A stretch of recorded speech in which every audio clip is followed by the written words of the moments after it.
Namo tassa bhagavato arahato samma sambuddhassa. Namo tassa bhagavato arahato samma sambuddhassa. Namo tassa bhagavato arahato samma sambuddhassa. Buddhaṃ saranang gacchāmi, Dhammāṃ saranang gacchāmi, Sanghaṃ saranang gacchāmi. Dutiyampi Buddhaṃ saranang gacchāmi, Dutiyampi Dhammāṃ saranang gacchāmi, Dutiyampi Sanghaṃ saranang gacchāmi. Tatiyampi Buddhaṃ saranang gacchāmi, Tatiyampi Dhammāṃ saranang gacchāmi, Tatiyampi Sanghaṃ saranang gacchāmi. So, hope that everybody's keeping well wherever might be. And got a question the other day on the YouTube channel, so I thought to do the Dhamma discussion about that question today. So the question was, may I request a Dhamma talk on cultivating wholesome mind states, especially for times when the senses are overloaded, like in public, media, etc., when the nervous system is hijacked and Sati is present due to practice. However, the body is in the mode like an animal, like if the animal is either defending or escaping. How to cultivate the truth of Dukkha in times of quiet for times of disquiet. So, one of the things about the way that the mind works is that it's a system, actually. So it's not a compartment. So it's not the case that what we do in one aspect of our life, the intentions that we make in one aspect of our life, have no effect on what we do in other aspects of our life. So one of the biggest aspects of Western culture, at least the Western culture that I'm familiar with in Canada, the United States, I can't say for Europe or other places, but distraction is a big part of the culture. And distraction is what people consume. This is essentially what entertainment can be in Western culture, is distraction. So one goes to a movie and one is distracted for 2 hours or 3 hours, and the one is usually distracted by violence and sensuality. That's how one gets distracted in these things. And actually, when I went back to Canada, I was asking, because life changes very quickly in Western society. So I was asking, what's life like now for people? What's life like for young people? It was a fellow in his 30s, so maybe one generation lower than me, and he was describing some of the things that were going on. I'm reluctant to tell me because I'm a monk, but enough to say that I picked up that what people can consume these days is much. It gets into some immoral areas. So what essentially happens when one distracts oneself is that what one is doing is one is covering up a problem. So you can imagine almost as if you had something small and smelly, like say a cat or something like this takes a poo on the floor. And instead of cleaning up the poo, you take a mat and you cover up the poo with a mat. And so the smell goes away for a period of time. But then it infects the mat and it gets worse. So the larger the thing you cover up with, the more time you have, essentially, the more kind of time you have before it starts to smell. But when it starts to smell, it's actually engaged. It's actually engaged the mat. The mat has now become corrupted. The mat itself actually smells. So you need a larger portion to distract from that. So it's similar with the way that one engages in, let's say, one can just say entertainment. These things that distract one, these things that one consumes that are becoming more and more potent, more and more distracting. When one distracts oneself from the problems in one's life using these things, it's like covering up the problem with a mat. So at first what happens is that one is absorbed into the movie, or one is absorbed in whatever it is that one might be consuming. But what happens is that the problem escalates in the background. And as it escalates, it starts to penetrate through the delusion, through the distraction of, let's say, the movie, for example. And eventually, the problem will come up, it can come up, even when one is watching the movie. It's not sufficient to distract oneself. So then one has to go searching for more and more potent means, and society provides them. The economy is built, in a sense, to provide increasingly potent levels of distraction. Now, the tricky thing about this is that we always have a mind. One always has a mind. And so when one goes into places of quiet, then one can see what it is that one has been cultivating. If the mind is very agitated, sometimes one won't even be able to sit still if one has been cultivating these things. One has been distracting oneself, engaging in lots of entertainment and lots of chatting. When one goes to places of quiet, one will not be calm. One will not be peaceful. And this is actually what the mind is like all the time. So the solution for this is actually to withdraw oneself from these kind of forms of forms of entertainment that are extremely distracting in this way. And often these things that are based around sexuality and violence, there are things that are maybe fun for a person to watch or whatever, movies to consume in that moment, but they have a horrible effect on the mind. And it's kind of distracting for a little bit. In the long term, very terrible. So essentially what they do is they start to erode away our coping mechanisms, where we can be with an unpleasant feeling and make appropriate decisions in the face of that unpleasant feeling. And we get so used to distracting ourselves from things that are unpleasant, then what happens when something unpleasant comes up is we're unable to cope. And the body can sometimes, in those situations, go into a mode of either fight or flight.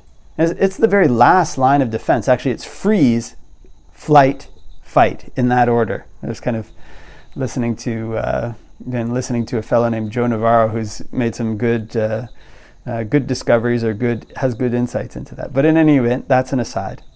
So when one's coping mechanisms become so worn thin that all one has is distraction as a coping mechanism, small things can turn into large anxieties, can send the body into freeze, flight, or fight mode, because this is the last line of defense that the body has. It's an instinctive thing. It's located in the most basic part of the human mind, the most instinctive part that can hijack conscious thought. So what we want to do is to pull our mind back from these distracting forms of what one wants to do is to pull one's mind back from these distracting forms of entertainment that leave us only with the very last line of defense, and start to engage the mind when these difficulties come up in one's life, to engage it from the perspective of Dhamma, engage it with control, engage it with the higher parts of the brain. These parts of the brain are lines of defense that essentially come before the very last one. So we want to give them more and more space, more and more control over the mind. We want the territory of the mind that's in our conscious control to grow larger. Now, when that happens, when there's some big stimulus in public or the media or whatever it might be, we've already been training the mind in times of quiet. When we meditate, these difficult things come up. We learn how to deal with them through the practice of the Dhamma, through applying the appropriate remedy in our meditation practice. When we learn to do this in times of quiet, that skill carries over to times of disquiet, provided that we're not distracting ourselves. This is the thing, the mind operates as a system. So if we meditate for an hour a day, and then for 3 or 4 hours a day, one distracts oneself with very potent forms of distraction that are generally immoral, generally viewing people doing things in movies that are immoral,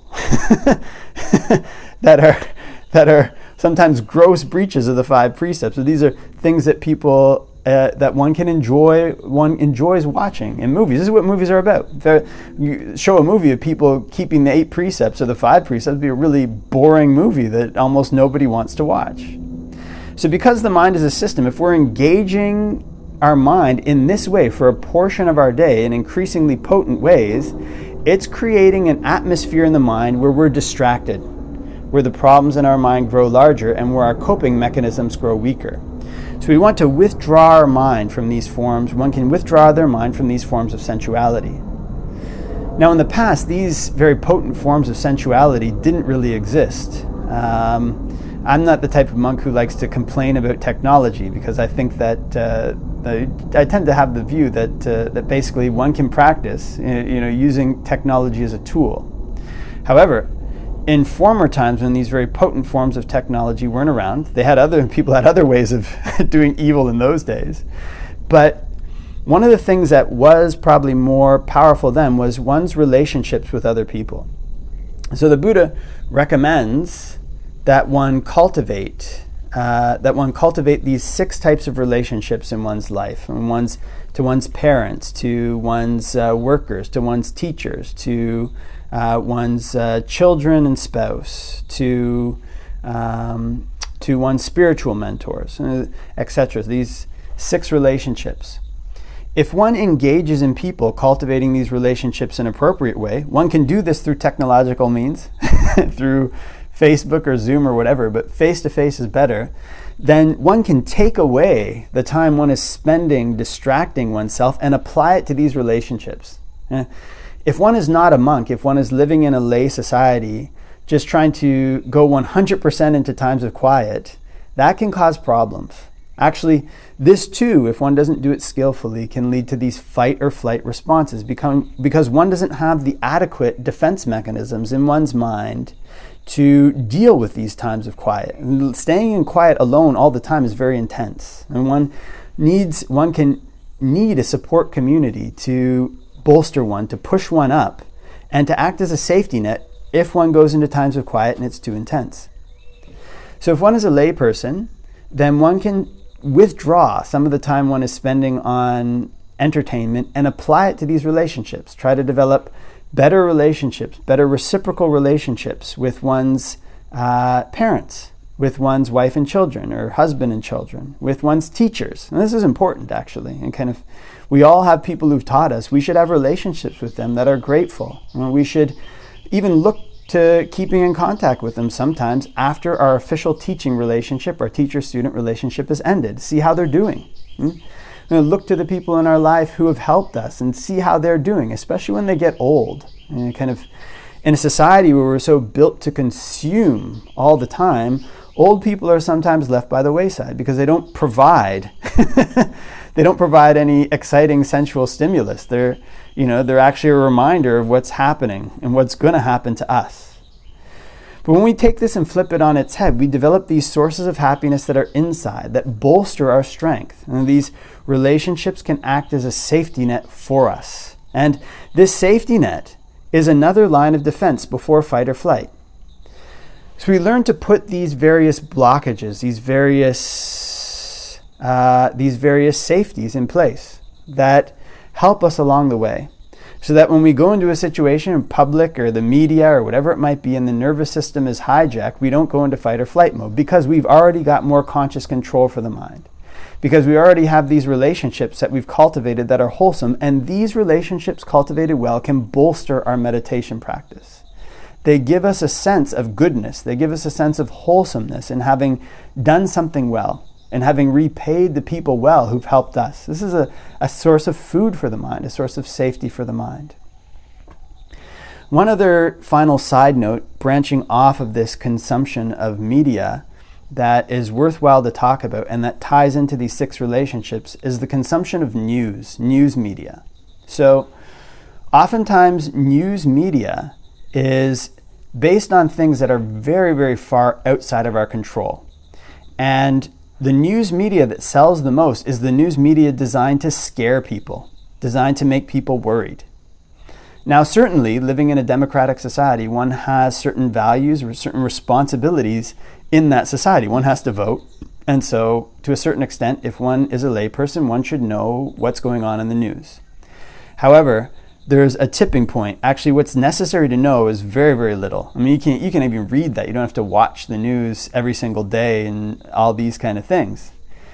What this can do, actually, this consumption of news, is it can make what's important in our life very far away. What's happening in another country thousands and thousands of kilometers away is more important than what's happening right here in our house, in the temples that are close to our house, in the people, in the circle of friends that we know, this is what's more important. And this is what we talk about. So when these things become more important and they're perpetually negative, we're perpetually consuming them, essentially it puts the mind into a state of fear because there's always something negative happening in the world. Actually, the fact of the matter is that the world at the present time, despite its wars or whatever it might be, is relatively peaceful. If anybody has been a student of history, then one can see the types of wars and things that were happening back then. They're completely, they make our time seem like a paradise. And yet we can be constantly worried by this consumption of news in an inappropriate way.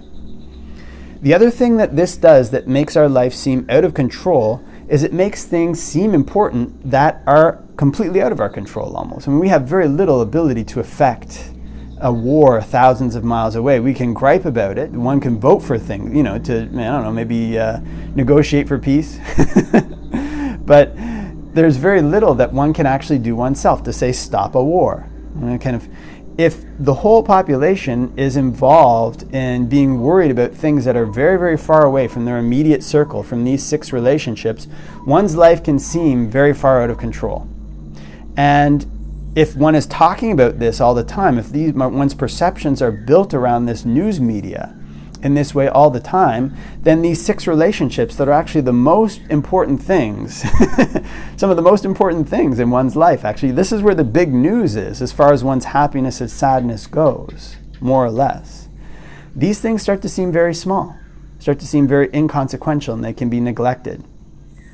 So one wants to be very careful to consume news media in the appropriate proportion, which actually doesn't have to be that much, and make the big news in one's life what's going on in these 6 relationships. What am I doing in these 6 relationships? These are the people that are close to me that have helped me.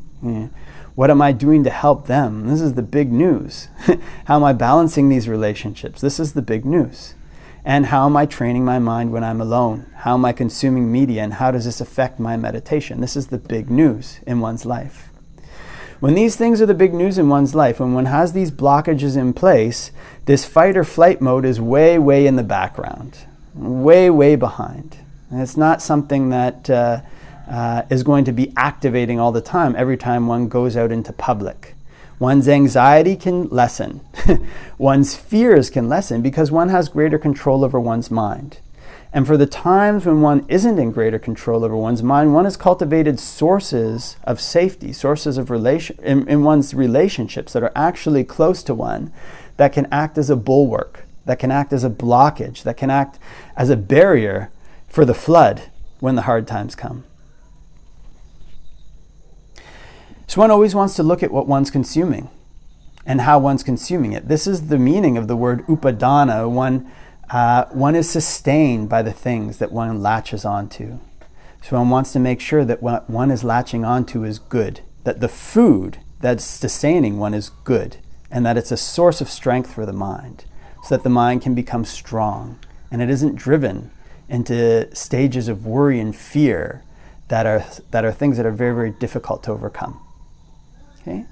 So leave that for reflection, and wishing everybody all the blessings of Dhamma practice.